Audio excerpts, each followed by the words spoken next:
안녕하세요 여러분, 마라스탁입니다. 제가 2020년 중국 주식 4가지 꿀팁 영상을 찍고 나서 중국 증시가 최근에 흐름이 꽤 괜찮아요.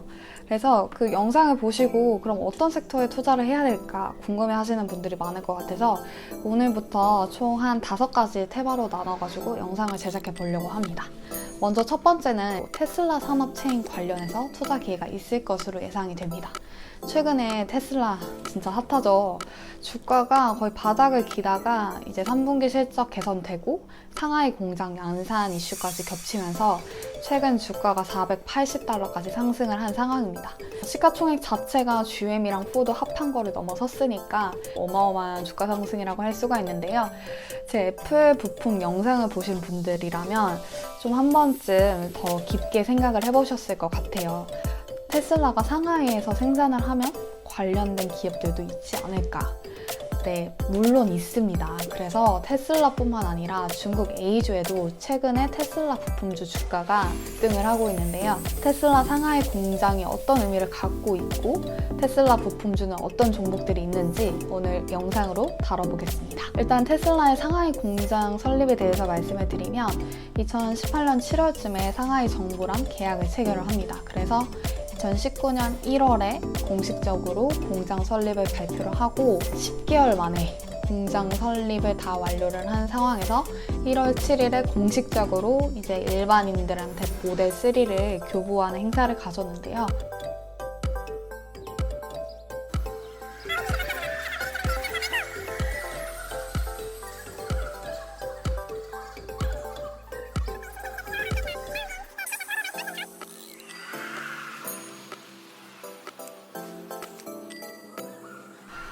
앨런 머스크가 진짜 실행력이 있는 건 알았지만 이 정도로 빠른 사람인지는 몰랐어요. 거기다 테슬라는 모델 3 가격을 35.5만 위안에서 32만 위안으로 이제 인하를 했고요. 중국의 신에너지 자동차 구매세 면제 리스트에 포함이 되면서 29.9만 위안에 모델 3를 구매를 할 수 있게 된 상황입니다. 풀옵션까지 다 감안을 하면 한 37만 위안 정도 되고요. 여기서 생각이 드는 건 중국이 이렇게 한 기업에 대해서 관대했던 적이 있나? 여러분 중국 가시면 인스타그램, 페이스북, 유튜브 이런 거 다 안 되죠. 어떤 산업이 성장하기 전까지 절대로 시장을 개방을 안 하거나 해외 기업들이 들어올 때 합자 형태를 통해서 국내 시장에 진출을 할 수 있도록 제한을 두고 있기 때문인데요. 그런데 중국 정부가 2018년 말까지 신에너지 자동차에 한해서 합자 비율을 철폐하겠다고 발표를 합니다. 그리고 7월에 이제 바로 테슬라랑 상하이시 정부랑 계약을 체결을 했는데 이미 그 전부터 좀 얘기가 되지 않았을까 싶어요. 신에너지 자동차 합자 비율 철폐는 좀 어느 정도 테슬라를 위한 정책이 아니었을까 싶은데 그 정도로 중국 정부가 테슬라에게 우호적인 태도를 보이고 있습니다. 그 이유는 일단 산업 규모 확대입니다. 중국이 신에너지 자동차 생산 1위이자 소비도 1위인 국가인데요. 그 배경이 이런 테슬라 모델 3 같이 어마어마한 모델이 있어서가 아니라 중국 정부가 보조금을 쏟아 부었기 때문입니다. 중국에서 연간 팔리는 자동차 판매량이 거의 2,700만 대, 800만 대 이래요. 그런 자동차가 다 내연기관이라면 미세먼지 앞으로 더 심해질 날밖에 없겠죠? 그래서 2014년부터 정말 보조금을 퍼주기 시작했어요. 잘하는 애들 위주로 가야 되는데 너도 나도 할 거 없이 산업에 진출을 하면서 그야말로 보조금 파티가 돼버린 상황이었어요. 그래서 더 이상 이건 안 되겠다 결심을 하고 2016년부터 신에너지 자동차 보조금을 계속해서 축소를 하면서 2020년에는 전면 철폐할 계획입니다. 그래서 신에너지 자동차를 생산하는 BYD라던가 이런 기업들이 굉장히 어려움에 처하게 된 상황입니다.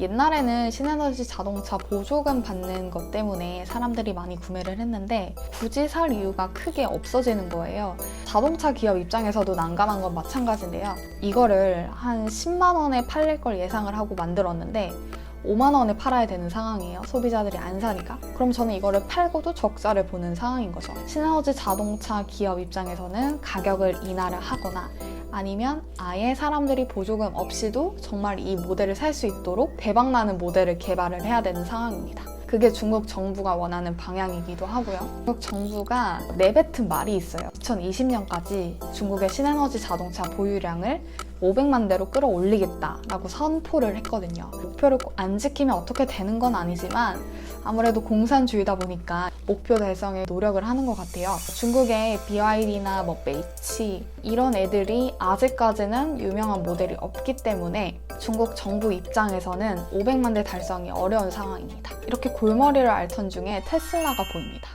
테슬라는 어떤 기업이죠?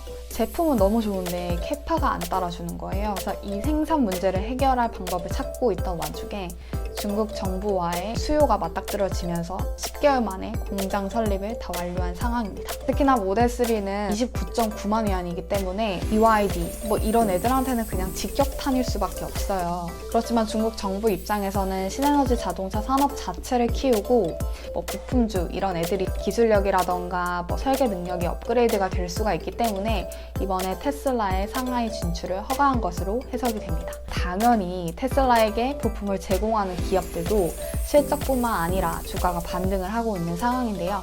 물론 아직까지 테슬라 모델 3 중에서 중국 국산 비율은 한 30%라고 합니다. 하지만 2020년 말까지 100%로 그 국산화 비율을 높일 계획이고요. SUV 모델인 모델 Y도 한 40만 위안대에 2020년 10월에 본격적으로 양산에 들어갈 계획입니다. 테슬라에게 부품을 제공하는 여러 기업들이 있지만 대부분 제공하는 부품의 가치가 좀 낮은 수준입니다. 그리고 배터리 같은 경우에도 CATL이 아니라 LG화학 난징공항에서 제공을 받고 있잖아요. 현재까지는 부품주 중에서는 가장 비싼 부품을 납품하는 투어프의 수혜가 가장 클 것으로 예상을 하고 있고요. 2016년에 이제 테슬라 공급 체인에 진입을 해서 모델 3에다가 샤시랑 그 내부 장식, 천장이라던가 자동차 안에 보면 들어가는 그런 부품들 있잖아요. 이런 거를 납품을 하는데 가장 큰 고객사가 길리 자동차 그리고 GM이 있습니다. 그래서 중국의 자동차 업황에 따라서 크게 영향을 받는 기업인데 중국 자동차 시장이 2018년도 그렇고 2019년도 어려웠습니다. 근데 판매량 감소폭 자체를 보시면 이제 9월부터 해서 계속 마이너스 폭이 축소가 되고 있어요. 그래서 어느 정도 저점을 다지지 않았나 생각이 들고 2015년에 구매세 인하하면서 2016년, 17년 그때 진짜 좋았거든요. 판매량 매월 20%씩 증가하고 이러던 단계는 지나가긴 했지만 산업 자체가 워낙 저점이었기 때문에 회복세가 나타나면 완성차보다는 부품주가 더 실적이 빠르게 튈 수가 있기 때문에 그런 의미에서도 투어프는 좀 주목하시면 좋을 기업이라고 생각이 됩니다. 자동차랑 스마트폰을 완전히 비교하는 건 좀 격차가 있을 수가 있지만 애플이 중국에 진출을 하면서 부품주가 많이 생겨났고 그 부품을 제공하는 기업들이 중국의 오포, 비보, 샤오미 같은 저렴하지만 가성비가 좋은 브랜드들을 많이 만들어냈잖아요. 이번에 이런 테슬라 산업 체인도 장기적으로 보면 오히려 중국의 신에너지 자동차 산업 체인 자체가 좀 건강하게 발전할 수 있는 어떠한 초석을 다지는 계기가 되지 않을까. 그래서 오늘도 제 영상 시청해주셔서 감사하고요. 편에서는 5G 관련 테마주를 정리해 볼 테니까 기대 많이 해주세요. 그럼 여러분 다음 시간에 뵐게요. 再见!